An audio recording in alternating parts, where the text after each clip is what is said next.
Cette nuit-là, un père et sa petite-fille dormaient dans une voiture glaciale, jusqu'à ce qu'un étranger très riche s'arrête et change leur destin. Avant de tout vous raconter, vous venez de nous découvrir? Depuis combien de temps nous suivez-vous? Indiquez-le dans les commentaires. C'est ce qui nous motive à partager des histoires inspirées de la vie réelle, qui parlent de courage et de solidarité. Installez-vous confortablement, respirez, vous allez assister à une rencontre qui a changé 3 vies. Le froid s'était installé avant l'obscurité. Comme toujours, Daniel Carter resserra sa veste usée autour de ses épaules et regarda Ivy, déjà recroquevillée sous la pile de vieilles couvertures sur la banquette arrière. Son souffle embuait la vitre de légers nuages, et ses petites mains dépassaient des manches d'un manteau de taille trop grand. Elle s'était encore endormie au milieu d'une phrase en parlant du chien qu'elle aurait un jour, peut-être un golden retriever avec un bandana bleu. Dehors, le parking était vide, à l'exception de leur voiture et d'un lampadaire clignotant qui semblait hésiter à rester allumé. Daniel ferma doucement la boîte à gants, prenant soin de ne pas la réveiller, et se cala dans le siège conducteur. Il ne prit même pas la peine de tourner la clé. La batterie était à plat depuis 2 nuits. Le chauffage n'était plus qu'un souvenir, tout comme sa fierté. Le silence était pesant ce soir-là, oppressant comme un deuxième hiver. Il fixa le plafond, puis le tableau de bord, puis la vieille photo d'Ivy et de sa mère accrochée à côté du désodorisant qui n'avait plus aucune odeur depuis des années.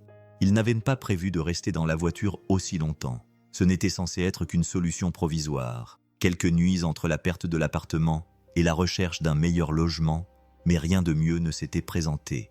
Le travail se faisait rare, les heures étaient réduites.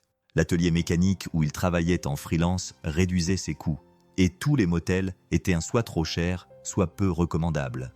Ivy remua derrière lui. « Papa !» dit-il en se retournant instantanément. « Oui, ma chérie. »« Je n'ai pas froid !» marmonna-t-elle, les yeux toujours fermés. « Fais comme si j'étais dans un sac de couchage, comme au camping, » dit-il, la gorge serrée. « C'est ça, comme au camping. Tu crois que maman aimerait le camping ?» demanda-t-elle, sa voix s'évanouissant dans un demi-sommeil qui se fondait dans les rêves. Daniel tendit le bras en arrière et lui caressa doucement les cheveux. « Oui, » murmura-t-il, « je pense qu'elle adorerait ça. » Une rafale de vent fit vibrer le cadre. Il serra sa veste autour de lui et resta immobile. « Encore une nuit, » se dit-il. « Tiens bon, quelque chose va finir par changer. » Il ne savait pas que de l'autre côté de la ville, des phares traversaient déjà la neige, se dirigeant vers eux. Les lumières de la station-service bourdonnaient au-dessus de leur tête, projetant une lueur jaune pâle sur le parking presque vide. Daniel gara leur voiture sous le lampadaire le plus éloigné, où personne ne regarderait de trop près un homme en train de dîner dans une berline. Le moteur était éteint depuis des heures pour économiser du carburant, et le froid s'installait à nouveau. Mais Ivy ne se plaignait pas. Elle ne se plaignait jamais, pas quand elle avait une raison de faire quelque chose à partir de rien. Il ouvrit l'emballage plastique du sandwich acheté au distributeur automatique comme s'il s'agissait d'un trésor, en essayant de ne pas montrer à quel point il était petit. Une tranche de dinde et de fromage ramolli sur du pain blanc. Pas de mayonnaise, pas de moutarde, juste un réconfort industriel dont les bords étaient déjà rassis. Il le coupa en 2 et tendit la plus grosse part à Ivy, qui la prit à 2 mains comme s'il s'agissait d'un objet sacré. « Merci papa », dit-elle en souriant. « C'est parfait. » Daniel l'observait attentivement. La façon dont elle balançait ses jambes, tenait son sandwich dans une serviette et regardait à travers le pare-brise comme s'ils étaient garés au bord d'un lac plutôt que sur un trottoir fissuré. « C'est notre pique-nique, n'est-ce pas ?» demanda-t-elle en mâchant avec enthousiasme. « Oui, un repas de première classe, » répondit-il en essayant de sourire. Elle tapota la console entre eux. On pourrait faire comme si c'était notre table et que c'était notre vue. Dehors, la seule vue était une enseigne clignotante annonçant du café chaud et des tickets de loto. Daniel acquiesça quand même, la meilleure vue de la ville. Ils mangèrent en silence pendant un moment, le genre de silence qui s'installe lorsque 2 personnes font semblant pour l'autre. Ivy balançait ses pieds et fredonnait à voix basse, une mélodie qu'il ne parvenait pas à identifier, mais qu'il reconnaissait grâce à ses rituels du coucher. Lorsqu'elle eut fini sa moitié, elle regarda sa portion intacte. « Tu vas manger ça ?» Il fit signe que non. « Je n'ai pas faim ce soir. » Elle le fixa un instant, puis acquiesça et enveloppa le reste dans une serviette. « Je le garderai pour le petit déjeuner. » Daniel détourna le regard, la mâchoire serrée. Il ne pleura pas. Il ne pleurait jamais devant elle. Au lieu de cela, il ouvrit la boîte à gants et en sortit une lampe de poche. Tu veux que je te raconte des histoires effrayantes avant de dormir » Ivy rayonna. « Seulement si tu fais des voix drôles. » Il alluma la lampe. Un autre repas survécu, une autre nuit à venir. D'une manière ou d'une autre, ils avaient encore le sourire. Les vitres s'étaient à nouveau embuées, un léger voile de buée et de froid s'accrochait au verre. Dehors, le monde était sombre et calme. À l'intérieur de la voiture, les seuls bruits étaient le craquement de la sellerie quand Ivy bougeait et le bourdonnement lointain d'une autoroute trop éloignée pour avoir de l'importance. Elle était assise en tailleur sur la banquette arrière, emmitouflée dans son manteau, les joues roses à cause du froid. Daniel l'observait dans le rétroviseur alors qu'elle se penchait en avant et appuyait son petit doigt sur la vitre embuée. Avec soin et détermination, elle se mit à dessiner. Un carré, un toit triangulaire, un petit rectangle pour la porte. 2 silhouettes, une grande et une petite, se tenaient à côté de la maison, les bras tendus l'une vers l'autre comme des aimants. Elle ajouta une queue sur le côté, un chien, souriant et aux oreilles tombantes. Au-dessus d'eux, un cercle géant, avec des lignes rayonnant dans toutes les directions. Le soleil, toujours le soleil. Daniel se retourna sur son siège, le souffle coupé. « Que dessines-tu, Peanut ? Notre maison, dit-elle sans détourner le regard. Celle dans laquelle nous vivrons un jour, quand nous l'aurons trouvée. » Il déglutit péniblement. « Oui, elle a l'air plutôt sympa. Elle a des murs jaunes à l'intérieur, dit-elle en repassant son doigt sur le soleil pour le faire briller davantage. Et un jardin assez grand pour un trampoline et un potager avec des fraises. » Il sourit faiblement. « Et un garage pour que ton père puisse y travailler ? » « Bien sûr, dit-elle sérieusement. Et une boîte aux lettres avec nos noms dessus, tous les 3. Daniel hésita. 3 ? Elle acquiesça. Moi, toi et le chien. Je ne lui ai pas encore donné de nom, mais il a les oreilles tombantes. La fenêtre s'embua à nouveau pendant qu'elle parlait, estompant son dessin. Elle se pencha et redessina la porte avant qu'elle ne disparaisse. Daniel n'avait pas le cœur de lui dire que certains rêves nécessitaient plus que de l'espoir, qu'il ne savait pas comment passer de ce parking glacial à un jardin ensoleillé. Au lieu de cela, il dit « Nous le trouverons, Ivy. » Elle se pencha en arrière avec un sourire fatigué. « Je sais. C'est pour ça que je le dessine, pour qu'il n'oublie pas que nous le cherchons. » La buée s'épaissit. L'image commença à s'estomper. Mais le soleil, même s'il n'était dessiné que par le doigt d'une enfant, refusait de disparaître. La nuit était redevenue calme, le genre de calme qui vous envahit de toutes parts. Le vent s'était calmé et le lampadaire au-dessus de leur voiture garée bourdonnait de pulsations fatiguées. Daniel venait de rajuster la couverture d'Ivy, la serrant plus étroitement autour de ses épaules, lorsqu'un léger grondement s'approcha de la route. Il leva les yeux, plissant les paupières. Un SUV noir, élégant, impeccable et clairement déplacé dans cette partie oubliée de la ville, ralentit à leur approche. Ses phares transperçaient la brume, éclairant leur berline usée avec une clarté inconfortable. Daniel se redressa instinctivement sur son siège, le corps tendu, la main sur la poignée de la portière. Le SUV resta un instant à côté d'eux, avant que la vitre côté passager ne s'abaisse doucement. Une femme était assise au volant, la trentaine, peut-être un peu plus âgée. Ses traits anguleux étaient adoucis par ses yeux fatigués. Son manteau était taillé sur mesure, ses cheveux soigneusement tirés en arrière. Mais ce qui frappa le plus Daniel, c'était le calme de son regard. Pas de pitié, pas de panique, juste une présence. « Vous allez bien tous les deux ?» demanda-t-elle d'une voix basse et prudente. Daniel s'éclaircit la gorge. « Nous allons bien ?» Elle regarda derrière lui et vit la silhouette emmitouflée sur la banquette arrière. « Il fait un froid glacial, » dit-il en se raidissant. « Nous y sommes habitués. » Il y eut un silence. Elle le regarda dans les yeux un peu plus longtemps qu'il ne s'y attendait. Puis elle dit doucement « Écoutez, je ne veux pas m'immiscer dans vos affaires, mais j'ai quelques couvertures en trop à l'arrière, des snacks, des bouteilles d'eau. » Daniel hésita. La fierté était une chose tenace. Elle semblait le sentir. « Je ne pose pas de questions, » ajouta-t-elle. « Je vous propose simplement mon aide, sans condition. » Depuis le siège arrière, Ivy remua et jeta un œil endormi. Sa voix était douce. « Papa, qui est-ce que ?» Daniel ne répondit pas tout de suite. Il regarda la femme, étudiant son visage. Mesuré, professionnel, mais sincère d'une certaine manière. « Juliette Lane, dit-elle, comme si elle lisait dans ses pensées. Je rentrais chez moi. J'ai vu votre voiture. Je n'ai pas pu passer mon chemin. » Daniel acquiesça lentement. « D'accord, nous prendrons la couverture. Merci. » Elle sourit faiblement, se pencha à l'arrière de son SUV et lui tendit un paquet épais doublé de polaire, puis un sac en papier brun. « Il y a des pommes et du beurre de cacahuète dedans. J'espère que ça vous convient. » Avant qu'il n'ait le temps de répondre, elle ajouta « Si vous avez besoin d'autre chose, le numéro est dans le sac. » La vitre se remonta. Le SUV s'éloigna. Daniel regarda le sac puis la route déserte. Et pour la première fois depuis longtemps, il ne se sentit pas complètement invisible. Le lendemain soir, l'air était plus froid que d'habitude, plus vif, comme si même le vent avait des dents. Daniel était assis au volant, le moteur éteint, les mains serrant un gobelet en papier contenant du café désormais tiède. Ivy s'était endormie tôt, recroquevillée sur la banquette arrière sous la couverture que Juliette leur avait donnée.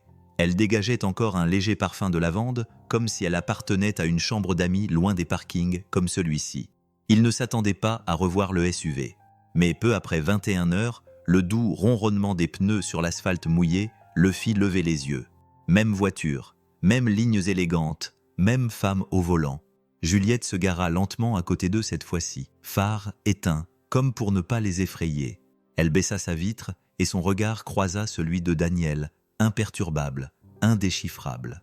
Elle se pencha un peu plus près, posant son bras sur le rebord de la vitre. Sa voix ne correspondait pas à son statut. Elle n'était ni autoritaire, ni exagérément douce, juste calme, authentique. « Vous allez bien tous les deux ?» demanda-t-elle. Daniel parvint à esquisser un sourire, forcé, automatique, le genre que les gens arborent lorsqu'ils essaient de ne pas montrer à quel point ils sont fatigués. « Nous allons bien, » dit-il. « Nous passons juste le temps. » Les yeux de Juliette se posèrent sur la banquette arrière.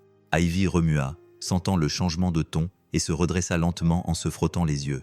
Elle cligna des yeux à la vue de Juliette, puis regarda son père. « C'est notre voiture, » dit-elle doucement, d'une voix à peine plus forte qu'un murmure. « C'est un peu notre maison aussi. » Daniel se figea. Ce n'était pas exactement de la honte, juste la douleur d'être vu trop clairement, trop honnêtement, à travers les yeux d'un enfant. Juliette ne réagit pas comme d'autres l'auraient fait. Pas de sursaut, pas de halètement de pitié, juste un signe de tête, presque respectueux. « Vous voulez quelque chose de plus chaud pour cette nuit ?»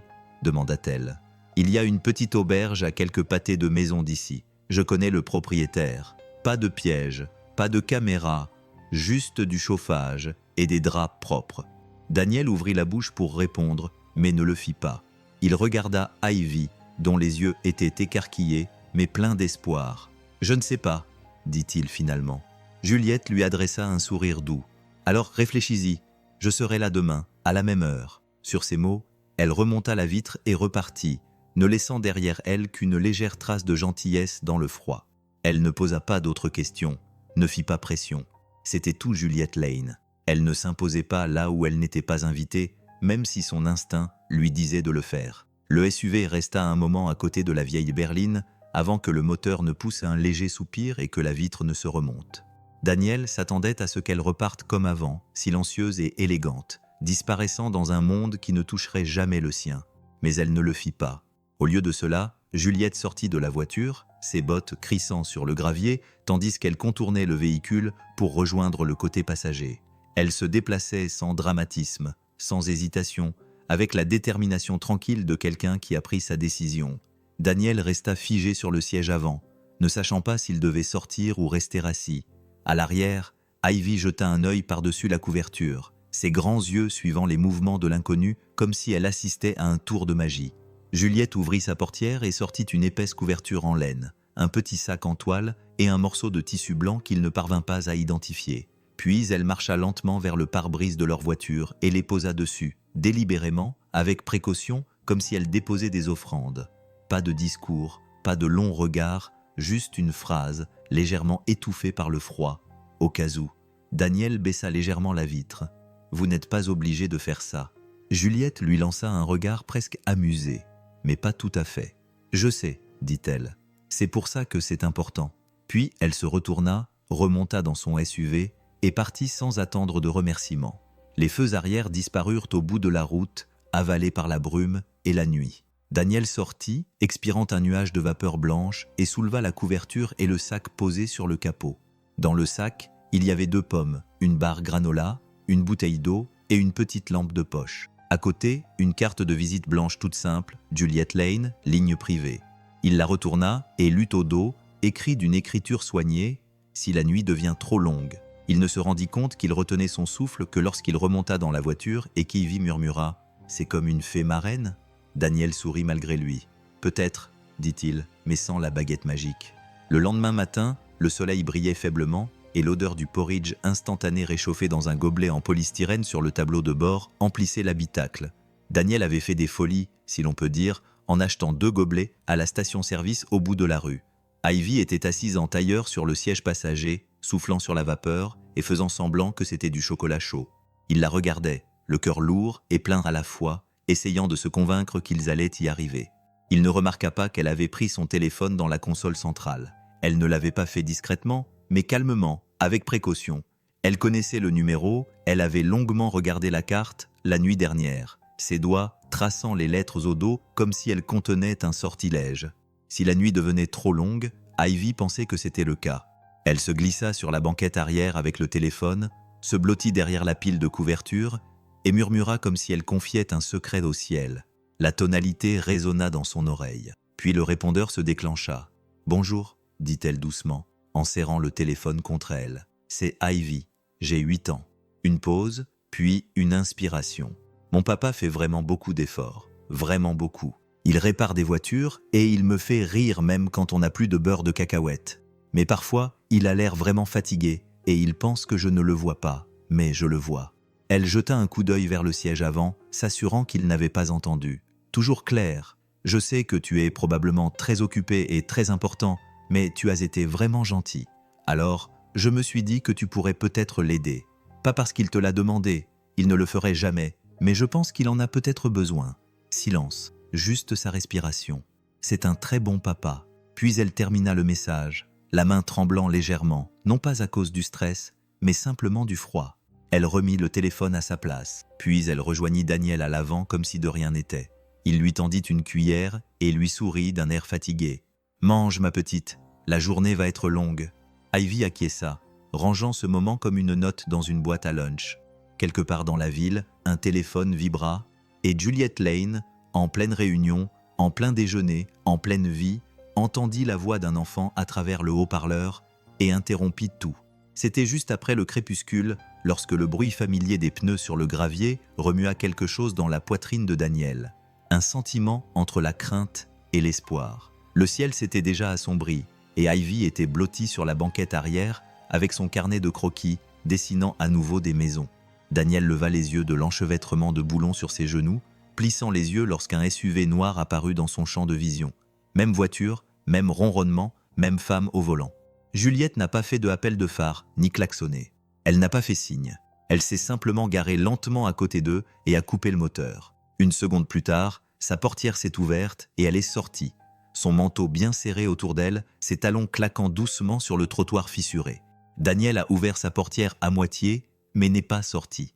Il ne savait pas ce qu'il était censé ressentir. La nuit dernière, il s'était dit qu'elle n'était qu'une inconnue bien intentionnée, rien de plus. Mais elle était de nouveau là, et cela le bouleversa. Juliette ne parla pas tout de suite. Elle se tenait simplement à quelques mètres de la voiture, les mains dans les poches, les yeux rivés sur son visage, sans le juger ni le plaindre, attendant simplement.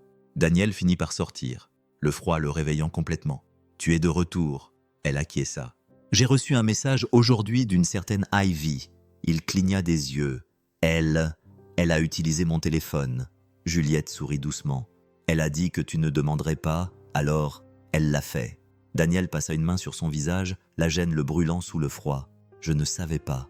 J'ai deviné. » Il y eut un silence, la tension s'installant entre eux comme un brouillard. « Je ne suis pas là pour te forcer, » dit Juliette d'une voix calme. « Mais je pensais ce que j'ai dit. L'offre tient toujours. Une chambre t'attend, juste pour une nuit.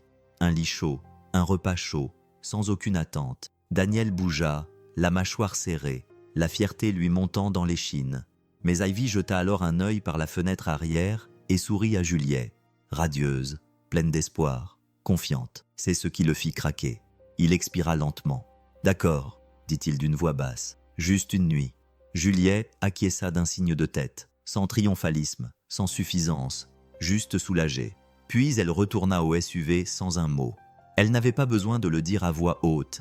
Elle reviendrait demain aussi. C'était juste après le crépuscule, lorsque le bruit familier des pneus sur le gravier remua quelque chose dans la poitrine de Daniel. Un sentiment entre la crainte et l'espoir. Le ciel était déjà devenu d'un gris lourd, et Ivy était blottie sur la banquette arrière avec son carnet de croquis. dessinant à nouveau des maisons.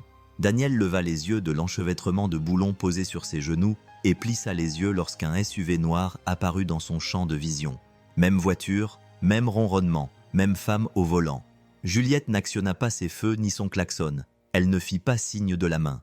Elle se contenta de se garer lentement à côté d'eux et d'éteindre le moteur. Une seconde plus tard, elle ouvrit sa portière et sortit. Elle serra son manteau autour d'elle, ses talons claquant doucement sur le trottoir fissuré.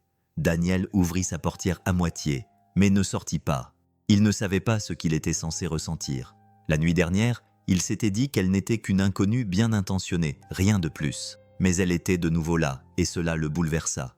Juliette ne parla pas tout de suite. Elle se tenait simplement à quelques mètres de la voiture, les mains dans les poches, les yeux rivés sur son visage, sans jugement, sans pitié, juste en attendant. Daniel finit par sortir, le froid le réveillant complètement. « Tu es de retour ?» Elle acquiesça. « J'ai reçu un message aujourd'hui d'une certaine Ivy. » Il cligna des yeux. « Elle a utilisé mon téléphone. » Juliette sourit doucement. « Elle a dit que tu ne demanderais pas. Alors elle l'a fait. » Daniel passa une main sur son visage, la gêne le brûlant sous le froid. « Je ne savais pas. Je m'en doutais. » Il y eut un silence. La tension s'installa entre eux comme un brouillard. « Je ne suis pas là pour te forcer, » dit Juliette d'une voix calme. « Mais je pensais ce que j'ai dit. L'offre tient toujours. Une chambre t'attend, juste pour une nuit. Un lit chaud, un repas chaud, sans aucune attente. » Daniel bougea, la mâchoire serrée, la fierté lui montant dans l'échine. Mais Ivy jeta alors un coup d'œil par la fenêtre arrière et sourit à Juliette, radieuse, pleine d'espoir, confiante. C'est ce qui le fit craquer. Il expira lentement. « D'accord, » dit-il d'une voix basse. « Juste une nuit. » Juliette hocha la tête une fois, sans triomphalisme, sans suffisance, juste soulagée. Puis, elle retourna au SUV sans un mot. Elle n'avait pas besoin de le dire à voix haute. Elle reviendrait demain aussi. L'auberge se trouvait à la périphérie de la ville, nichée derrière un vieux restaurant avec une enseigne néon clignotante indiquant « chambre libre », comme elle le faisait depuis les années 1970. La peinture était écaillée, les bardeaux usés, mais une lumière chaude se déversait par la fenêtre avant, et de la fumée s'échappait doucement de la cheminée à l'arrière. Ce n'était pas luxueux, pas selon les critères de Juliette, mais c'était propre, calme et sûr. Juliette se tenait à la réception et glissa sa carte sur le comptoir sans cérémonie. Elle ne regarda pas Daniel. Elle n'en avait pas besoin. Il se tenait près de la porte comme quelqu'un qui aurait peur de laisser des traces de pas sur un sol propre. Ivy se tenait à côté de lui tenant la main, son sac à dos suspendu à une épaule, le pouce glissé dans la manche de sa veste, comme elle le faisait toujours, lorsqu'elle était incertaine. Le réceptionniste tendit une clé à Juliette et lui indiqua le couloir. Deuxième porte à gauche. Nous avons déjà allumé le chauffage. Daniel la suivit lentement. Il ne savait toujours pas s'il s'agissait d'un geste charitable ou de quelque chose de plus complexe. Mais Ivy, à moitié endormie et appuyée contre lui, prit la décision à sa place. La chambre était petite, avec un lit queen size recouvert d'une couette en patchwork, une commode aux poignées dépareillées, un bureau avec une lampe qui ronronnait comme une berceuse.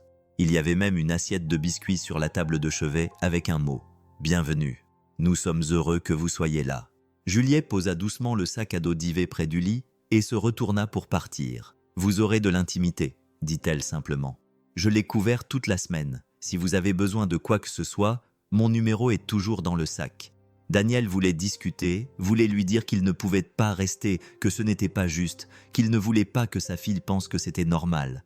Mais Ivy tira sur sa manche, les yeux écarquillés d'émerveillement. « Papa, ça sent la cannelle. » Il baissa les yeux. Elle souriait, somnolente, en sécurité, grimpant déjà sur le lit comme si elle était chez elle.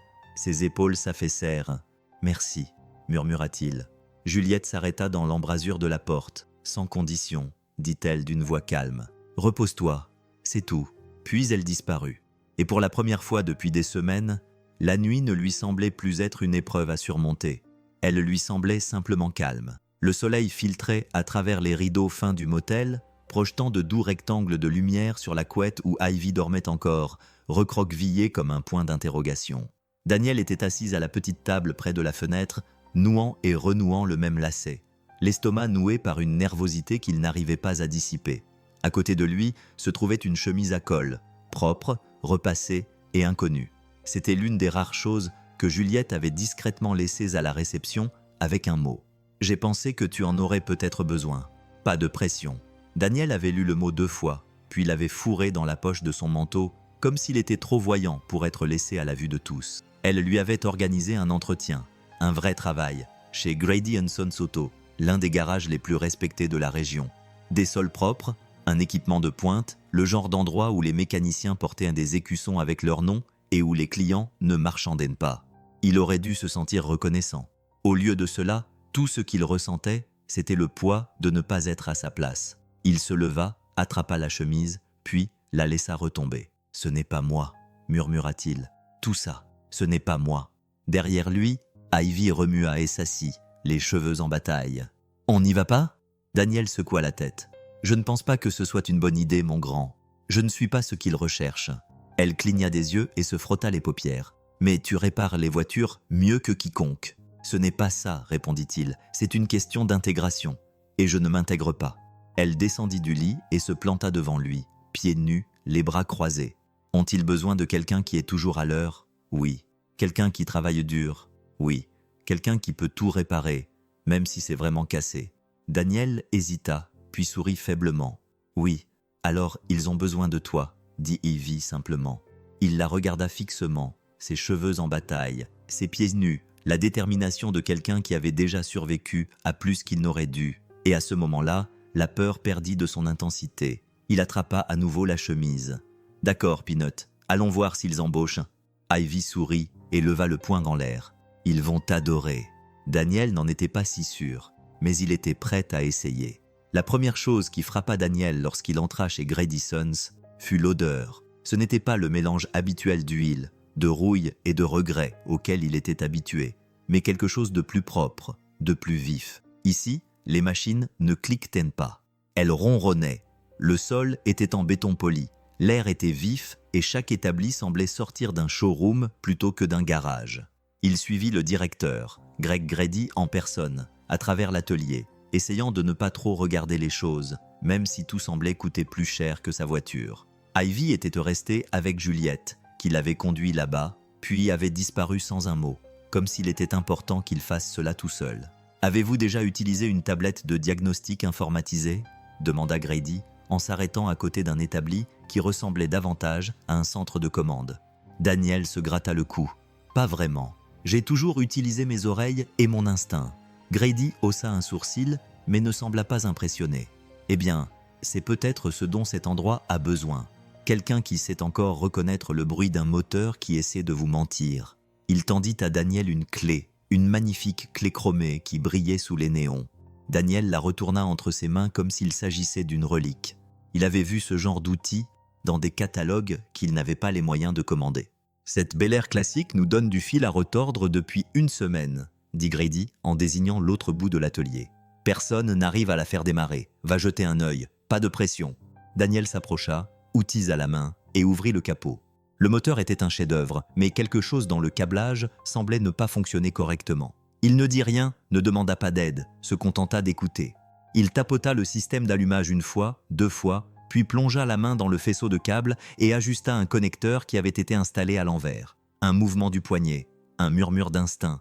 Puis il tourna la clé. Le moteur rugit comme s'il avait attendu quelqu'un qui savait l'écouter. De l'autre côté de la baie, les têtes se tournèrent. Grady le regarda un instant, puis sourit. On dirait qu'on a trouvé un mécanicien. Daniel expira, se permettant enfin de respirer. Il n'avait pas seulement réparé une voiture. Il avait retrouvé une partie de lui-même qu'il avait failli laisser derrière lui. La pièce sentait à nouveau la cannelle. Peut-être à cause des biscuits laissés par l'aubergiste, ou peut-être simplement à cause de l'odeur que dégageait toujours la chaleur après trop de nuits froides. Ivy s'affairait sur le lit, gloussant tandis qu'elle empilait les oreillers les uns sur les autres comme des briques, jusqu'à ce qu'ils vacillent et penchent, mais conservent leur forme. Daniel était assis à son bureau, se nettoyant les mains avec un chiffon encore taché de travail. Ses épaules s'étaient affaissées pour la première fois depuis des semaines. Il y avait dans l'air un calme qui n'était pas fait de tension. Il était fait de paix. « Je construis une cachette magique », annonça Ivy en jetant un œil sous la couette qu'elle avait jetée sur 2 chaises. « Elle est invisible pour les adultes, sauf si vous y croyez. » Daniel sourit sans lever les yeux. « Est-ce que j'y crois ? Tu es papa. Les papas ont droit à un passe-droit. » « Et Juliette ?» demanda-t-il avec un léger sourire. Ivy jeta un coup d'œil vers la porte. Juliette se tenait là, l'épaule appuyée contre le cadre, le regard doux et cette même expression indéchiffrable qu'elle arborait toujours, comme si tout lui faisait un peu mal, même les bonnes choses. « Elle peut entrer », dit Ivy, mais seulement si elle promet de ne pas utiliser de grands mots. Juliette entra lentement dans la pièce, ses talons faisant moins de bruit sur la moquette qu'ils n'auraient dû. « Pas de grands mots, je te le promets. » Elle s'assit près du bord du lit, en prenant soin de ne pas perturber l'équilibre de la forteresse d'oreiller. Ivy se glissa à l'intérieur et sortit la tête comme un écureuil. « Il y a une bibliothèque ici et un dragon, mais il est gentil. Il ne fait que garder les biscuits. » Juliette rit, un rire discret, le genre qui ne vient pas facilement. On dirait l'endroit le plus sûr au monde. « C'est vrai, » dit Ivy sérieusement. « Seules les personnes au cœur gentil sont autorisées à y entrer. » Le sourire de Juliette vacilla légèrement, ses yeux se tournant vers Daniel. Il croisa brièvement son regard, puis détourna les yeux comme s'il était encore trop tôt pour soutenir son regard aussi longtemps. Elle regarda Ivy replonger dans sa forteresse, tout excitée, et quelque chose en elle se serra. Ce n'était ni de la jalousie, ni du regret, juste la douleur silencieuse de quelqu'un qui avait passé beaucoup de temps à construire des murs et qui se tenait maintenant au bord d'une forteresse de couverture, se demandant comment y entrer. C'était le genre d'endroit devant lequel Daniel serait passé, sans même considérer la porte. Une façade en briques, une enseigne en fer forgé qui se balançait dans la brise, des fenêtres, si propres qu'on pouvait voir les reflets du lustre depuis l'autre côté de la rue. À l'intérieur, tout sentait le pain frais et une élégance qu'il ne pouvait nommer. Juliette tint la porte ouverte comme si de rien n'était, comme si ce café n'était pas enveloppé de cette richesse qui avait toujours fait se sentir Daniel tout petit. Il entra lentement, jetant un coup d'œil à sa chemise en flanelle et à ses bottes de travail, soudainement plus conscient de chaque éraflure et effilochure. Ivy, en revanche, s'illumina dès qu'elle vit le comptoir en bois poli et la cheminée crépitante dans le coin. « On se croirait dans un livre d'histoire », murmura-t-elle. Juliette sourit et les conduisit à une table dans le coin près de la fenêtre. Des serviettes sans tissu étaient pliées en forme de petits cygnes sur les assiettes. Ivy gloussa et essaya de caresser la sienne. Daniel, quant à lui, s'agitait inconfortablement sur sa chaise, les yeux rivés sur le menu dont les prix lui serrènent le cœur. Juliette sembla le remarquer. « Commandez ce que vous voulez », dit-elle gentiment. « Vraiment ?» Daniel posa le menu. « Un sandwich, ça ira. Vous êtes sûr ? Je ne suis pas difficile, » répondit-il, bien qu'il n'ait même pas regardé au-delà des entrées. Le serveur arriva. Juliette commanda une salade qu'elle toucha à peine. Daniel choisit le plat le moins cher qu'il put trouver. Ivy. Elle opta directement pour un chocolat chaud et une assiette de pancakes garnie de fruits disposés en forme de smiley. Quand le plat arriva, Ivy écarquilla les yeux. La crème fouettée formait une montagne. Le chocolat était saupoudré de cannelle et de minuscules copeaux de chocolat. Elle but une gorgée avec précaution, puis rayonna de joie. « C'est ce que boivent les reines. » Daniel ne put s'empêcher de rire. « Tu n'as pas tort, petite. » De l'autre côté de la table, Juliette les observait. Pas de téléphone, pas de précipitation, juste sa main posée près des couverts, son expression s'adoucissant à chaque minute. Il parlait de tout et de rien. Des chiens, des voitures, des dessins animés. Ivy raconta l'histoire de sa cabane en couverture avec force détail. Daniel essaya de ne pas s'agiter, mais le nœud dans sa poitrine commença lentement à se desserrer. Ce n'était qu'un déjeuner, juste un repas, mais d'une certaine manière, cela ressemblait à une porte qui s'ouvrait. Pas vers un foyer, pas encore, mais peut-être vers l'idée d'un foyer. Le soleil avait suffisamment baissé pour peindre les fenêtres du café en or lorsque la conversation changea enfin de sujet. Ivy s'était dirigée vers l'avant pour admirer la vitrine des desserts, son souffle embuant la vitre, alors qu'elle hésitait entre la mousse au chocolat et les tartelettes au citron. Daniel l'observa un instant, puis se retourna vers Juliette, qui remuait son thé, même s'il était froid depuis longtemps. Il se cala dans sa chaise, la voix détendue, mais teintée de curiosité. « Alors, que fais-tu exactement ?» Juliette leva lentement les yeux, le visage impassible. « Vous voulez dire ce que je faisais ou ce que je continue de prétendre faire ?» Daniel haussa un sourcil. « Cela semble être une réponse compliquée. »« Ça l'est, » dit-elle avec un léger sourire. « Mais pour faire court, j'ai construit des choses, une entreprise, une réputation, une vie qui semblait très bien organisée vue de l'extérieur. » Il pencha la tête. On dirait une réussite. Elle posa délicatement sa cuillère. Ça l'était, d'une certaine manière. J'avais 31 ans quand mon entreprise a atteint les 8 chiffres. Il y a eu des articles, des interviews, des récompenses. Son regard se posa sur la fenêtre derrière lui. Les gens me qualifiaient de brillante, de visionnaire. J'ai commencé à les croire. Daniel ne l'interrompit pas, il attendit simplement. Les yeux de Juliette revinrent vers lui. Mais quelque part en chemin, la paix avait disparu. J'ai troqué le sommeil contre la stratégie, les dîners contre les délais, les amis contre l'influence. Et quand tout est devenu bruyant, je n'ai pas réalisé à quel point j'étais devenue silencieuse. Il l'observa. La femme en face de lui n'avait pas l'air brisée, mais elle dégageait une lassitude que le succès ne pouvait effacer. « Alors, tu es parti ?» demanda-t-il. « Non, » répondit-elle doucement. « Le succès ne vous laisse pas partir. Il attend simplement devant votre fenêtre pendant que vous essayez de vous reposer. » Daniel acquiesça lentement. « Et maintenant, vous aidez des inconnus dans les parkings. » Un doux sourire se dessina sur ses lèvres.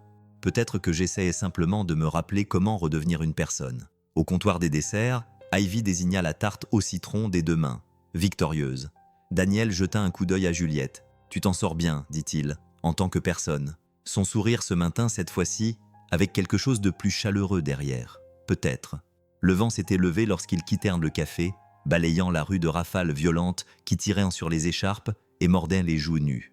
Ivy se blottit contre Daniel, les bras enfoncés dans sa veste, qui commençait à perdre la bataille contre le froid de plus en plus intense. Elle ne se plaignait pas, comme d'habitude, mais ses frissons ne passèrent pas inaperçus. Juliette s'arrêta devant une petite boutique au coin de la rue. Les vitrines étaient remplies de manteaux sur des mannequins en bois, de petits chapeaux à pompons duveteux et de bottes doublées de sherpa. C'était le genre d'endroit que Daniel n'aurait même pas regardé 2 fois. Trop raffiné, trop cher, trop éloigné de son univers. Mais Juliette entra comme si de rien n'était, et d'un simple regard par-dessus son épaule, Ivy la suivit. Daniel hésita sur le seuil, la main suspendue au-dessus de la poignée de la porte, jusqu'à ce qu'Ivy jette un coup d'œil derrière un porte-manteau et lui sourit. « Papa, viens, il fait chaud ici !»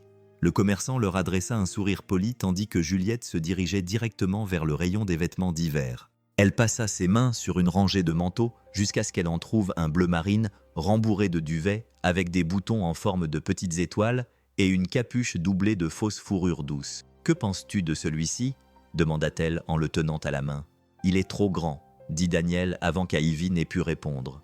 Juliette sourit. « Exactement. » Elle s'accroupit devant Ivy et l'aida à enfiler les manches. Au début, le manteau la noyait, ses épaules tombaient et l'ourlet lui arrivait presque aux genoux.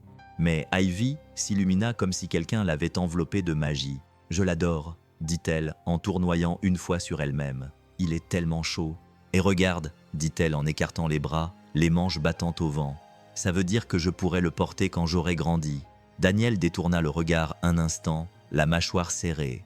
Non pas à cause du prix, mais parce que la gentillesse avait si facilement enveloppé sa fille qu'elle l'avait acceptée si rapidement. Y avait cru, la méritait.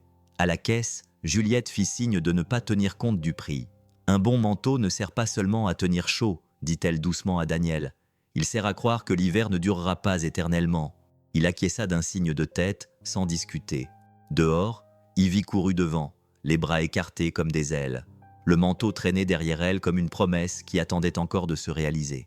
Daniel se tenait dans l'arrière-boutique de Grady Sons, dont les murs étaient tapissés de plaques et de photographies de moteurs chromés et de restauration polie.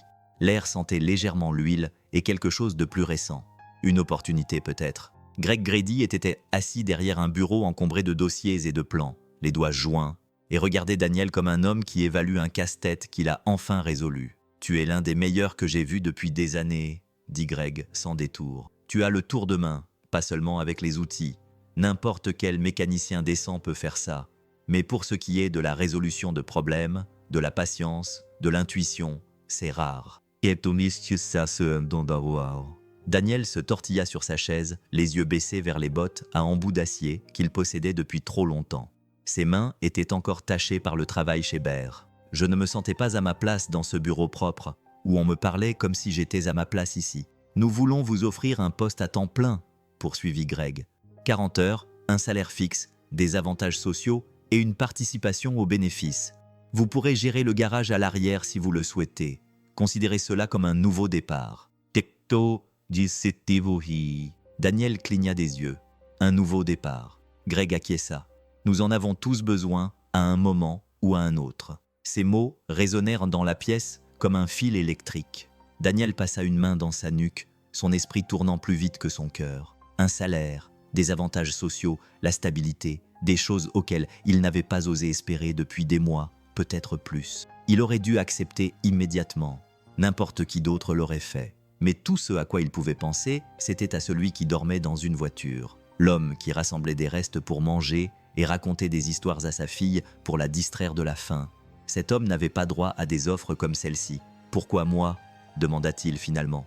Greg haussa les épaules. « Parce que tu n'as pas attendu que la porte s'ouvre. Tu as réparé les fichues charnières. Ce genre d'homme, on ne le laisse pas passer. » Daniel déglutit péniblement. Il avait la gorge serrée. « J'ai besoin de temps pour réfléchir. »« Prends-le, dit Greg, mais pas trop.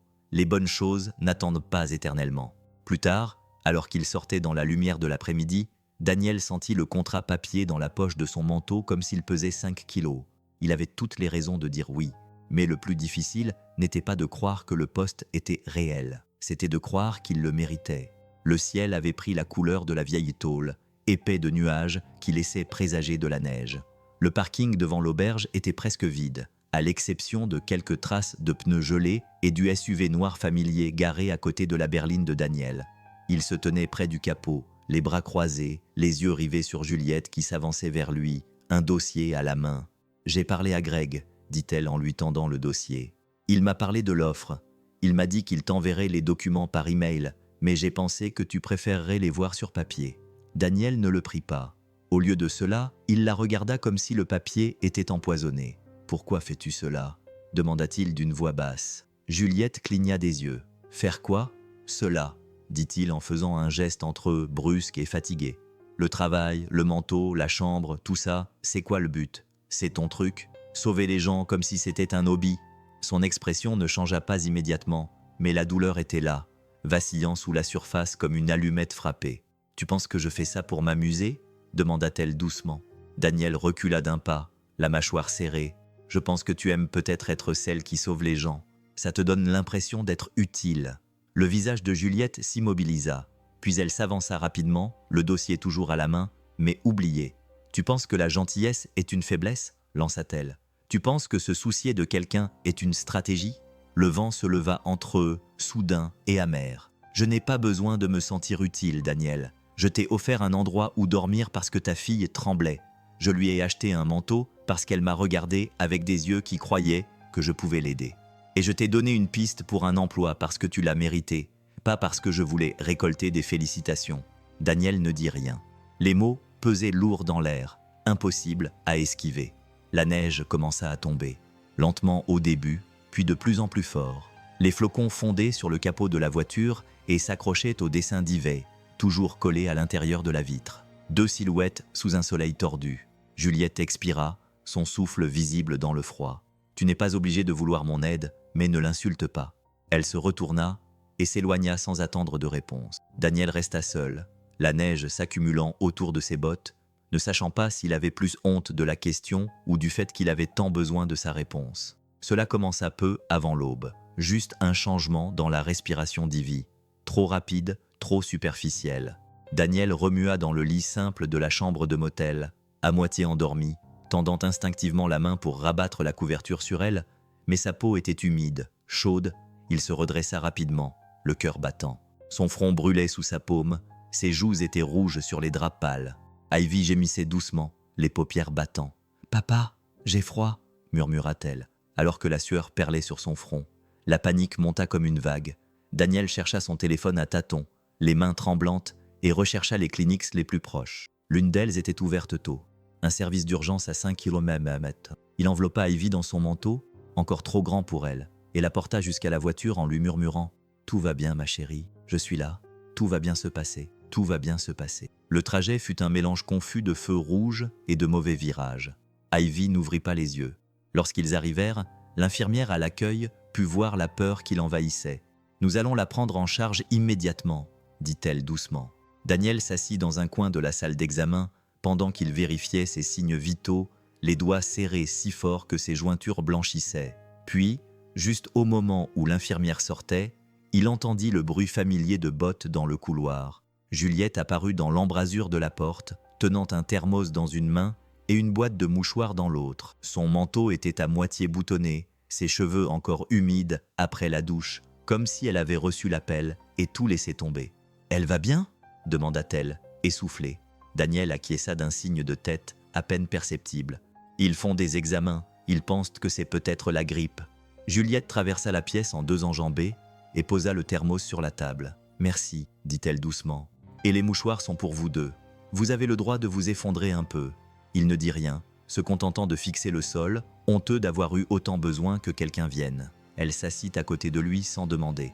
Et lorsque le médecin entra quelques minutes plus tard pour annoncer que la fièvre d'Ivy avait déjà commencé à baisser, Daniel ferma les yeux pour la première fois depuis des heures. Pas pour dormir, juste pour respirer. La salle de consultation était devenue silencieuse. Le bourdonnement des machines et le murmure des pas s'étaient estompés pour laisser place à quelque chose de plus doux. Le pire était passé, ou du moins en train de s'estomper. La fièvre baissait, les couleurs revenaient sur les joues d'Yves. Sa respiration était désormais régulière, comme les vagues qui viennent lécher un rivage familier. Elle était allongée, recroquevillée sous une douce couverture d'hôpital, une main glissée sous sa joue, l'autre enroulée autour du bord de la manche de Juliette. Juliette n'avait pas bougé depuis qu'Ivy l'avait prise dans ses bras. Pas même lorsque son épaule avait commencé à lui faire mal, ni lorsque son téléphone avait vibré sans discontinuer dans la poche de son manteau, lui rappelant les réunions et les obligations d'un monde auquel elle ne semblait plus appartenir. Daniel était assis dans un coin, affalé sur une chaise en plastique, les yeux lourds mais éveillés, observant, attendant, reconnaissant, partagé, tout cela à la fois. Ivy remua légèrement, ouvrant juste assez les yeux pour trouver le visage de Juliette dans la faible lumière de la lampe. « Tu es toujours là ?» marmonna-t-elle.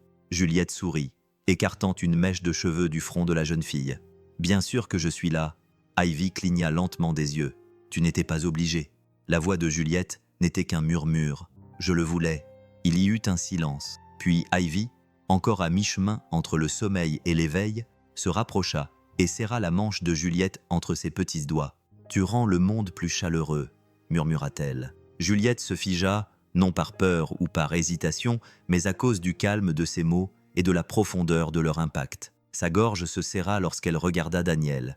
Il ne dit pas un mot, mais quelque chose dans son expression se fissura, pas complètement, juste assez pour laisser entrer le moment. Ivy soupira, sa main toujours posée sur le bras de Juliette, sa respiration ralentissant à nouveau. Juliette s'adossa à la chaise et ferma les yeux, et pour la première fois depuis des années, elle ne se sentit pas comme une visiteuse dans l'histoire de quelqu'un d'autre. Elle avait le sentiment d'être à sa place. Le matin arriva, avec une lumière dorée qui filtrait à travers les petites fenêtres de la salle à manger de l'auberge, se reflétant dans la vapeur qui s'élevait des tasses de café frais et des assiettes de crêpes saupoudrées de sucre glace. L'air sentait la cannelle et l'érable, et pour une fois, Daniel ne se réveilla pas avec une tension nouée dans la poitrine. Ivy, toujours vêtue de son pyjama et de ses 2 gros manteaux, sautillait devant eux, les joues roses, retrouvant son énergie comme le soleil après la tempête. Juliette était déjà là, assise à une table dans un coin, une 2e tasse de café attendant devant la chaise vide à côté d'elle. Elle leva les yeux lorsqu'ils entrèrent et leur sourit. Pas un sourire poli, mais un sourire chaleureux, gagné au fil de longues nuits et d'une confiance tranquille. Daniel hésita une seconde avant de s'asseoir. Ivy grimpa sur sa chaise comme si elle était chez elle. La serveuse posa une pile de pancakes et les yeux d'Ivy s'illuminèrent. « Attends, je veux verser le sirop, » dit-elle, en attrapant le petit pichet en verre à 2 mains. « C'est moi qui m'occupe du sirop aujourd'hui. » Juliette haussa un sourcil. « C'est une nouvelle règle ? » ?»« Oui, » répondit Ivy en hochant sérieusement la tête. « Seules les personnes qui ont survécu à la fièvre sont autorisées. » Elle versa soigneusement un filet de sirop sur l'assiette de Juliette, puis sur celle de Daniel, puis sur la sienne. C'était salissant et un peu inégal, mais personne ne la corrigea. Personne ne s'en souciait. Daniel prit une bouchée, leva les yeux et dit « C'est peut-être le meilleur petit déjeuner que j'ai mangé depuis des années. » Juliette se pencha légèrement vers lui. « C'est juste parce que tu n'as pas eu à le préparer. »« Non, » répondit-il en jetant un coup d'œil à Ivy, qui empilait maintenant des serviettes supplémentaires pour former une tour improvisée. « C'est parce que nous ne l'avons pas mangé dans la voiture. » Ils ont ri, pas nerveusement, pas par obligation, mais avec aisance. Ivy a gloussé devant son chef-d'œuvre au sirop et les a déclarés champions du monde des pancakes. Quelque chose d'inexprimé s'est installé à table ce matin-là. Pas une déclaration, pas une décision, juste un changement. Comme si le poids qu'ils portaient tous s'était allégé, réparti entre 3 assiettes au lieu d'une seule. Daniel ne le dit pas à voix haute, mais cette pensée resta tranquillement dans sa poitrine. On se sent ici comme chez soi. Le trajet dura moins de 20 minutes, mais Daniel eut l'impression que la distance s'était mesurée en années. Les rues étaient plus larges, les arbres plus grands, les trottoirs plus propres. Ivy colla son visage contre la vitre arrière, son souffle embuant la vitre tandis qu'elle comptait les portails en fer et imaginait les châteaux qui se cachaient derrière. Quand ils arrivèrent devant la maison de Juliette, non, son domaine. Daniel s'est calé dans son siège et s'est contenté de regarder. 3 étages de verre et de pierre, élégants et modernes, entourés de haies taillées et d'une allée qui serpentait comme si elle menait à un endroit important. Une fontaine à l'avant, figée en plein jet par le froid hivernal, le genre d'endroit qu'il n'avait vu que dans des magazines qu'il ne lisait jamais. « Tu vis ici ?» a murmuré Ivy, les yeux écarquillés. Juliette a hoché la tête en sortant de la voiture. « Entrez, vous êtes mes invités. » À l'intérieur, la chaleur était immédiate. Chauffage au sol, éclairage tamisé, parfum subtil de vanille et de cire pour bois. Les bottes d'Ivy claquaient sur le marbre tandis qu'elle avançait, sa voix résonnant sous les hauts plafonds et dans les couloirs ouverts. « On dirait un palais !» s'exclama-t-elle, les bras grands ouverts. « Y a-t-il une salle de bal ?» Daniel la suivait lentement, les mains dans les poches de son manteau. L'endroit était magnifique, indéniablement, mais il était aussi calme d'une manière qui ne semblait pas paisible. Il semblait intact. Juliette regarda Ivy danser sur le sol, tournoyant lentement. « J'ai acheté cette maison il y a 6 ans, dit-elle doucement. Elle compte 17 pièces, le chauffage au sol, tout est fait sur mesure, mais la plupart des pièces sont encore vides. » Daniel haussa un sourcil. « Pourquoi ?»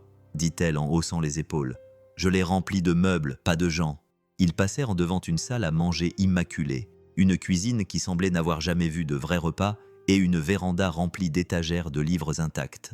Ivy s'arrêta au milieu du hall d'entrée et tourna lentement sur elle-même. On pourrait y installer 10 cabanes en couverture. Juliette sourit. Peut-être plus. Daniel jeta un coup d'œil autour de lui, absorbant tout. Le silence raffiné, la perfection intacte. C'est magnifique, dit-il. Mais on ne se sent pas chez soi ici. Juliette acquiesça.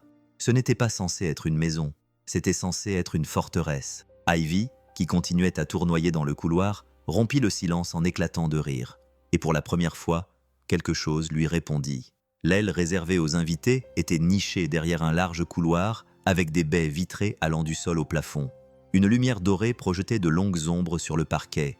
Juliette ouvrait la marche, ses talons fouettant doucement le tapis, tandis qu'Ivy sautillait à ses côtés, serrant la main de Daniel et chuchotant des suppositions sur ce qui se cachait derrière chaque porte. Une salle de cinéma, une cuisine remplie de bonbons, peut-être même une bibliothèque secrète. Mais lorsque Juliette s'arrêta et tourna la poignée, Ivy découvrit quelque chose qui dépassait toutes ses suppositions.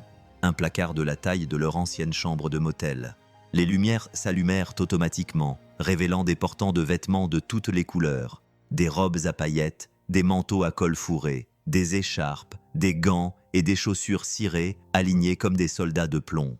L'air sentait le cèdre et la lavande. Ivy resta bouche bée. Juliette s'écarta et fit un geste de la main. « Vas-y, choisis ce que tu veux. » Daniel cligna des yeux. « Attendez, tout ça est pour les invités ?» Juliette acquiesça. « La plupart n'ont jamais été portés. Ce sont juste des choses que j'ai collectionnées pour un jour. Mais ce jour n'est jamais venu. » Ivy entra lentement, effleurant les tissus du bout des doigts comme si elle touchait des nuages. Son regard passa du satin à la laine, puis aux paillettes. Puis elle l'aperçut sur l'étagère du haut, légèrement inclinée. Un chapeau oversize et scintillant recouvert de fausses pierres précieuses et de paillettes argentées. Ridicule. Trop voyant. Parfait. Elle le prit et le posa sur sa tête. Il glissa trop loin et lui tombait sur les yeux.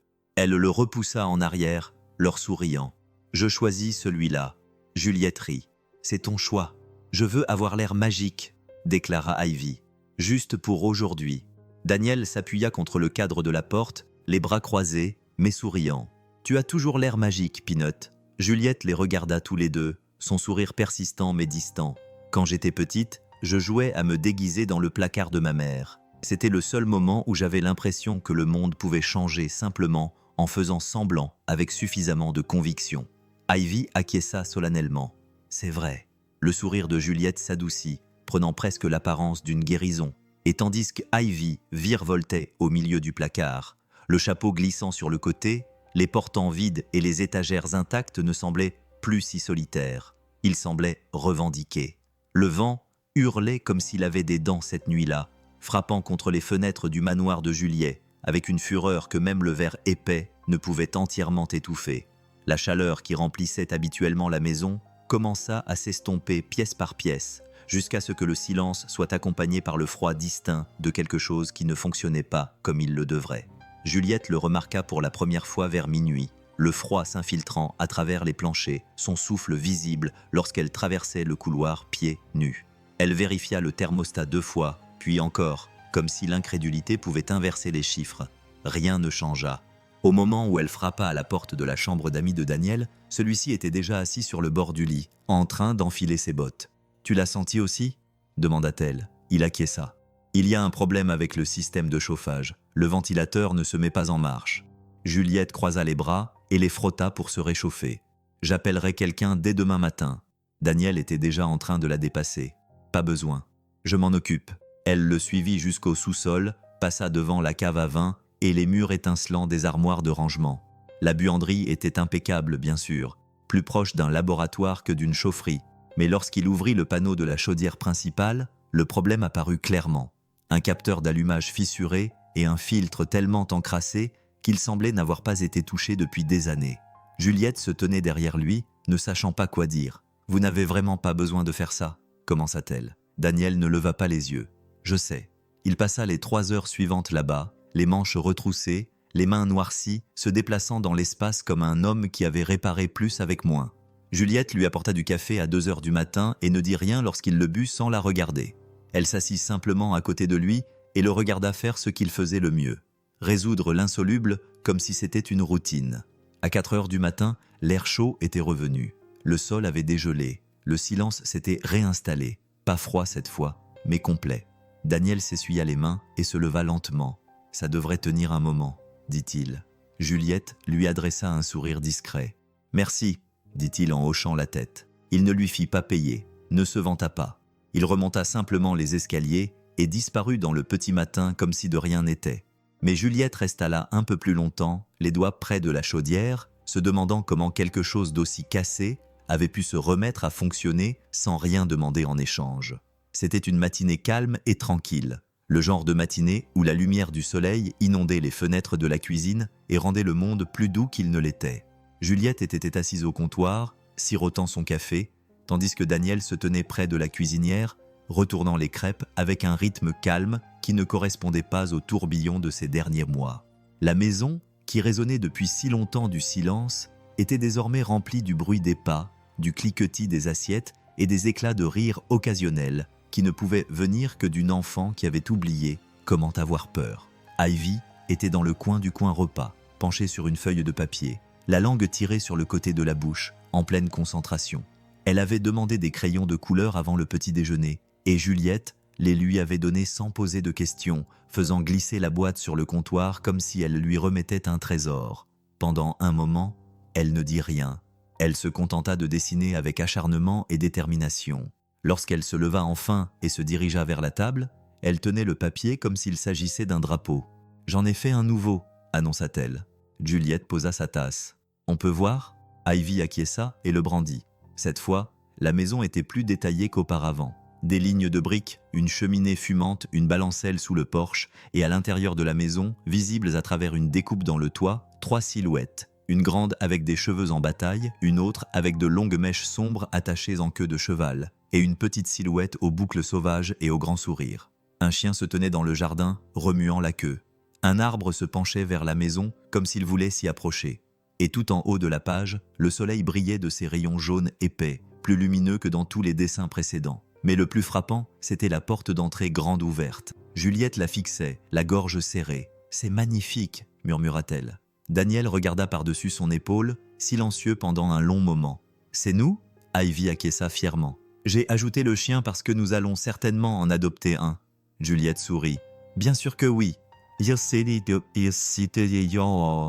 Ivy posa le dessin au centre de la table et le caressa doucement. « Maintenant, il ressemble à ce que nous ressentons. » Et pour une fois, personne n'avait besoin de prononcer le mot « maison ». Elle était déjà là, esquissée au crayon, lumineuse et indéniable. Le feu crépitait dans le salon, sa lueur peignant d'une douce couleur dorée les murs qui semblaient autrefois trop larges, trop vides. Dehors, le monde était recouvert de neige, calme et immobile. Daniel était assis sur le bord du canapé, buvant une tasse de café noir, regardant Ivy dans la pièce voisine qui collait soigneusement son dernier dessin sur le réfrigérateur. Celui-ci représentait une cheminée, un sapin de Noël et un canapé qui ressemblait étrangement à celui de Juliette, mais avec des coussins supplémentaires et un chien géant allongé dessus. Juliette était appuyée contre la cheminée, les bras croisés, le regard perdu entre le feu et l'homme devant elle. « Elle fait ça tous les jours maintenant », dit-elle doucement. Elle dessine plus de pièces, plus de personnes, plus de couleurs. Daniel acquiesça, les yeux fixés sur sa tasse. Avant, elle ne dessinait que le soleil. C'était sa façon de prétendre que le monde n'était pas froid. Juliette baissa les yeux, la voix plus calme. C'était aussi la mienne. Daniel leva les yeux vers elle. Puis, quelque chose de tacite passa entre eux. Je pensais que construire des choses, des entreprises, des équipes, un nom que les gens murmuraient dans les salles de réunion, signifiait que je construisais une vie, continua-t-elle. Mais cela ne m'a pas réchauffé. Pas une seule fois. Elle déglutit péniblement. Pas quand je rentrais chez moi dans des pièces vides. Pas quand je remportais des prix et que je les célébrais seul. Et certainement pas quand je m'allongeais dans mon lit la nuit et que je me demandais pourquoi rien ne semblait avoir d'importance. Daniel ne dit rien. Il n'avait pas besoin de parler. Juliette s'approcha, la lueur du feu se reflétant dans ses yeux. Mais les dessins d'Ivy, ton obstination, ta façon de toujours offrir la dernière crêpe même quand tu n'as pas assez mangé toi-même. Sa voix se brisa légèrement. Ça me semble réel. Quelque chose dont je ne savais pas à quel point j'avais besoin. Daniel se pencha en arrière, laissant ses mots faire leur effet. Tu dis ça comme si tu ne le méritais pas. Juliette sourit légèrement. Je ne sais pas si je le mérite. Il croisa son regard, ferme, fatigué, honnête. Tu n'as pas besoin de le savoir. Mais ne t'en détourne pas. Juliette ne répondit pas. Au lieu de cela, elle se dirigea vers le réfrigérateur et lissa doucement le coin du dernier dessin d'Ivy, ses doigts s'attardant sur les traits de crayon qui lui semblaient plus vrais que tout ce qu'elle avait dessiné auparavant. La ville le remarquait toujours. C'est ce que faisaient les villes comme celle-ci.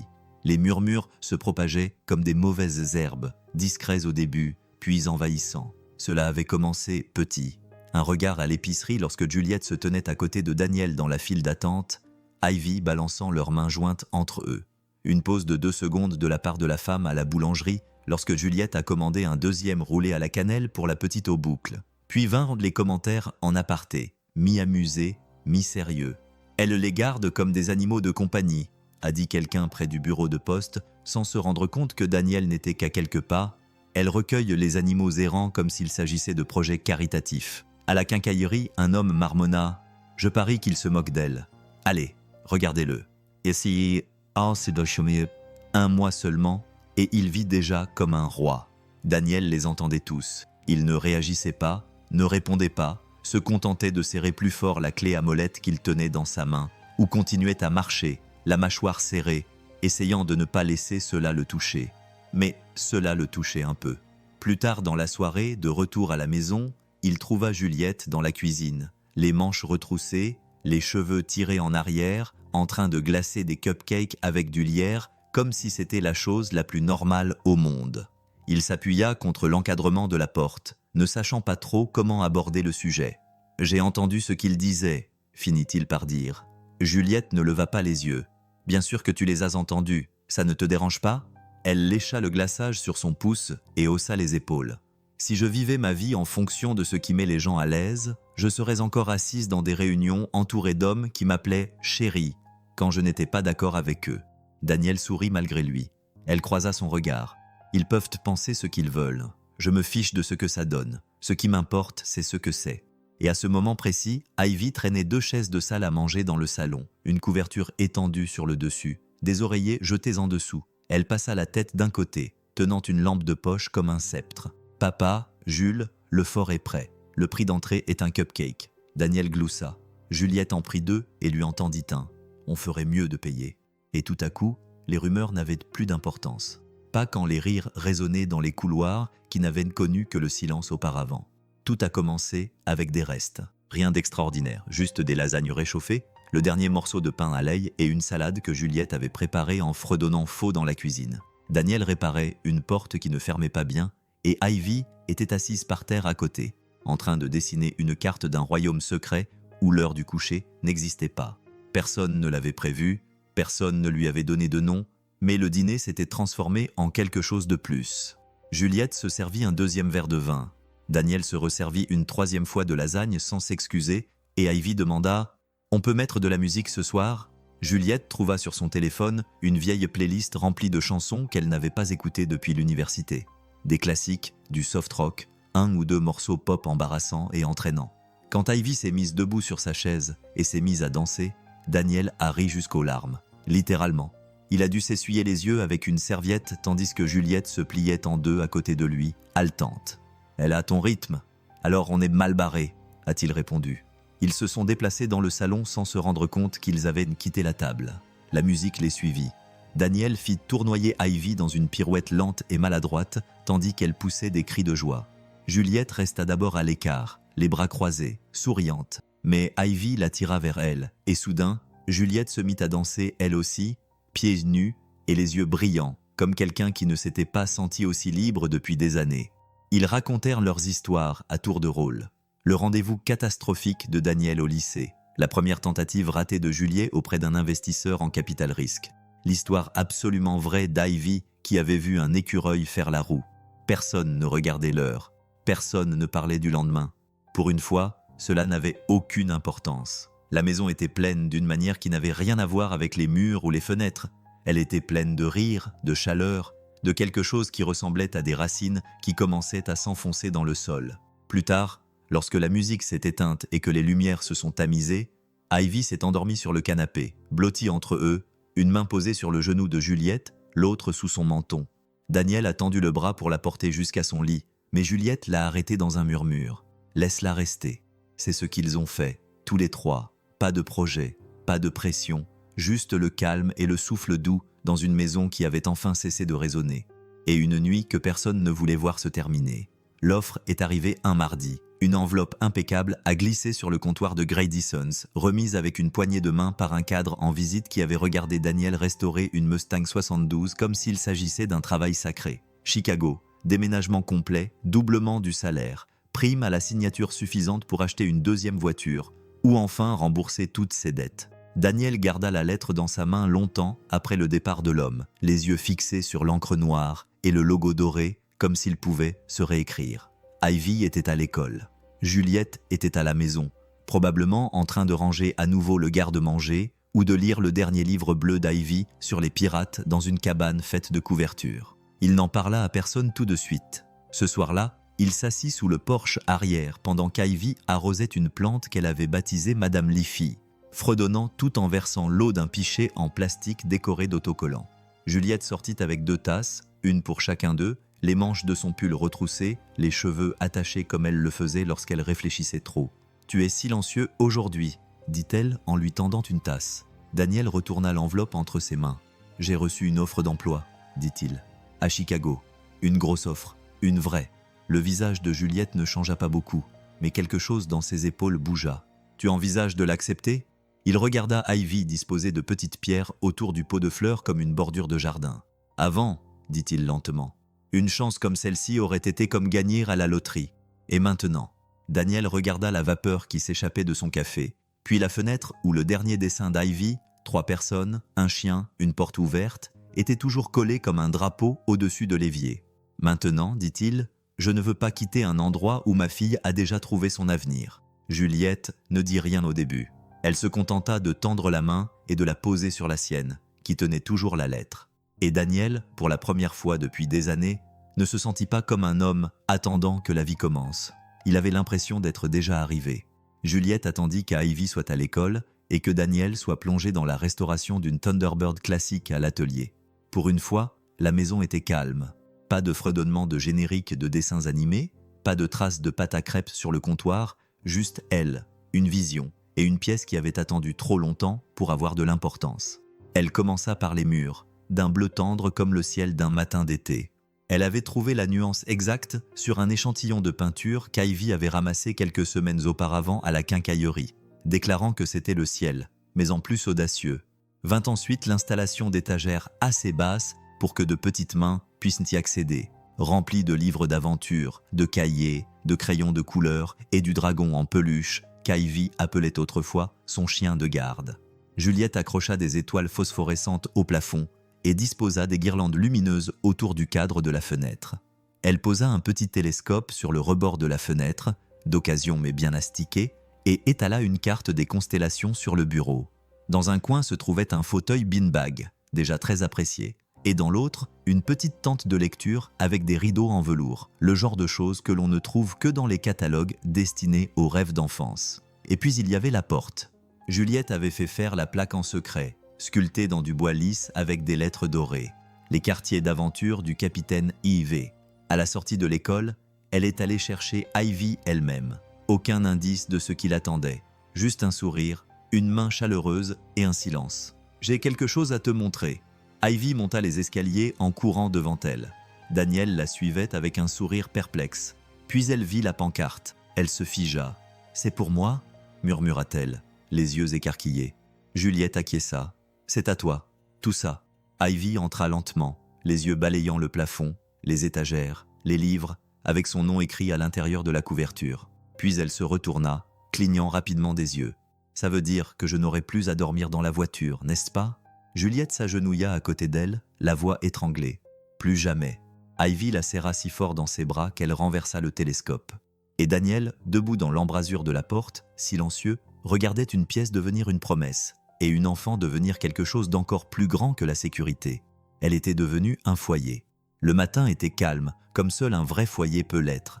Des pas étouffés sur le sol chaud, le tintement doux de la vaisselle dans l'évier et le bourdonnement d'une vie qui avait enfin cessé de courir. Daniel entra dans la cuisine, se frottant les yeux pour chasser le sommeil, les cheveux encore ébouriffés par la nuit. Ivy était recroquevillée sur le canapé dans son peignoir trop grand. Un livre était ouvert sur ses genoux, ses jambes posées sur un oreiller comme une reine. L'odeur du café flottait depuis le comptoir, plus forte que d'habitude. Mais ce n'était pas l'odeur qui l'avait fait s'arrêter. C'était le mot collé sur le réfrigérateur, écrit d'une écriture cursive, sur un post-it jaune vif, comme s'il s'agissait d'un simple rappel à côté de la liste des courses et de la liste des noms de chiens à adopter d'Ivy. « Est-ce que ça te dérangerait si on appelait cet endroit notre maison à tous ?» Daniel le fixait, figé sur place. Ce n'était pas sophistiqué. Pas de signature, pas de grande déclaration, juste une ligne, une question. Il ne la toucha pas. Pas encore. Au lieu de cela, il se servit un café, lentement et pensivement, la tasse en céramique chaude dans sa main. Il se dirigea vers le salon où Ivy leva les yeux et sourit, la voix encore rauque à cause du sommeil. « Tu as vu le mot ?» Il acquiesça. « Je l'ai vu. » Juliette n'était pas dans la pièce. Elle était déjà partie pour une réunion à l'autre bout de la ville, le SUV avait disparu, le couloir était vide. Mais d'une certaine manière, sa présence persistait comme si elle n'était jamais partie.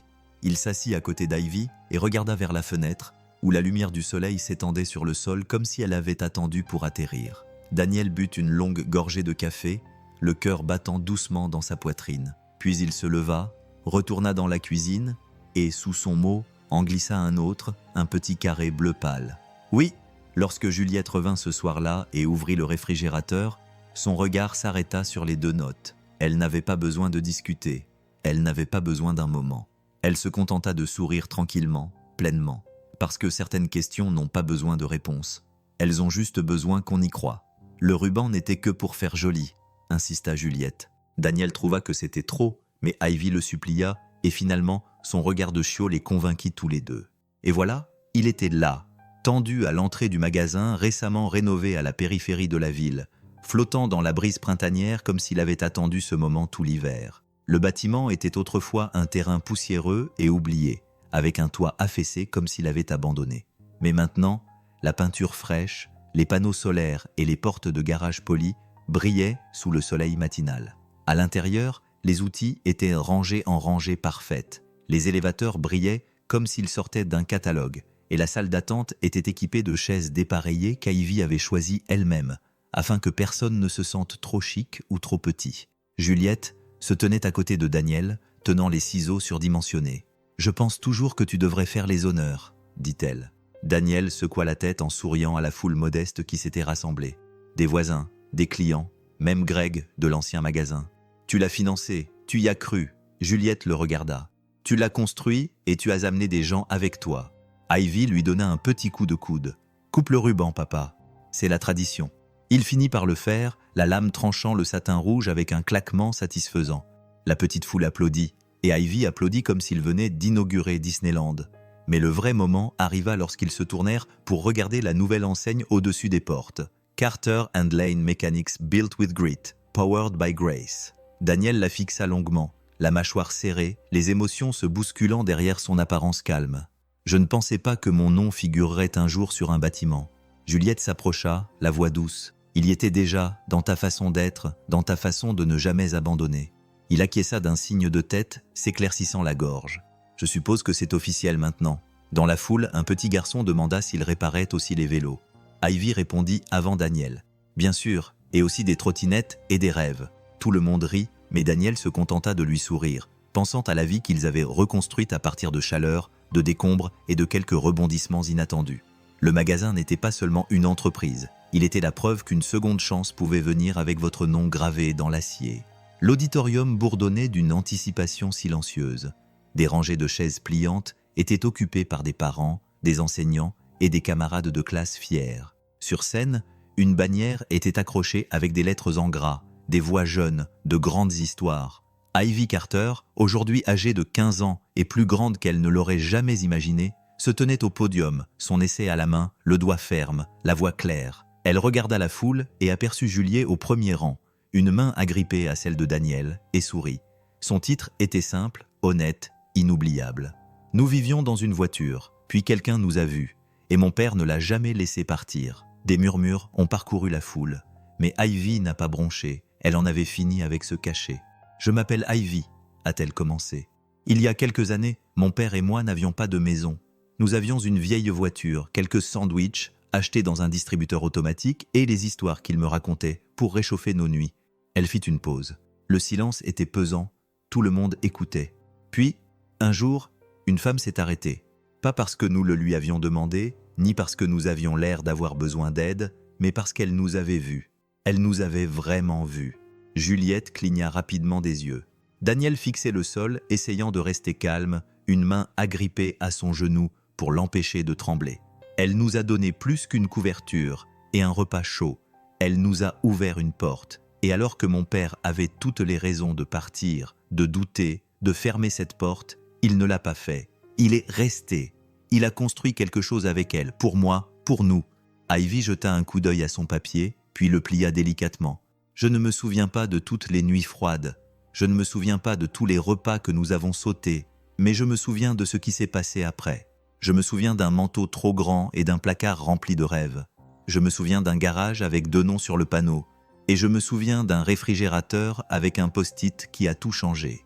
Elle regarda son père, les yeux brillants. Je me souviens d'un amour qui ne demandait rien, mais offrait tout. La salle éclata en applaudissements, mais Ivy les entendit à peine. Elle descendit de la scène et se dirigea directement vers sa famille. Pas de caméra, pas de projecteur, juste des bras qui l'enlaçaient et un avenir qui n'avait cessé de s'épanouir depuis le jour où quelqu'un avait décidé de ne pas passer son chemin. Elle n'a pas gagné, parce que son histoire était triste. Elle a gagné parce qu'elle s'était transformée en quelque chose de magnifique.